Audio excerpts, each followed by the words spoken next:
अरे कोको कोला पिए में समधी आगे रहता, आय हाय आगे रहता, खाली मारावा में समधिन के लागे रहता, खाली मारावा में समधिन के लागे रहता। मोछिया सफेद रंग के कइले बा करिया हो, झाड़ी के जुलफी बनल बा सहरिया हो।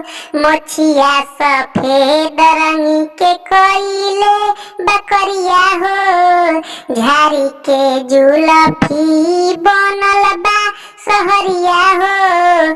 गरियाला पे फुहर फुहर बात कहता, अरे हो बात कहता, खाली मारावा में समधिन के लागे रहता, समधी मारावा में समधिन के लागे रहता। अरे मारता लाइन दाना दन अवरतियन के, तनिको संहारत नइखे अपना बरतियन के।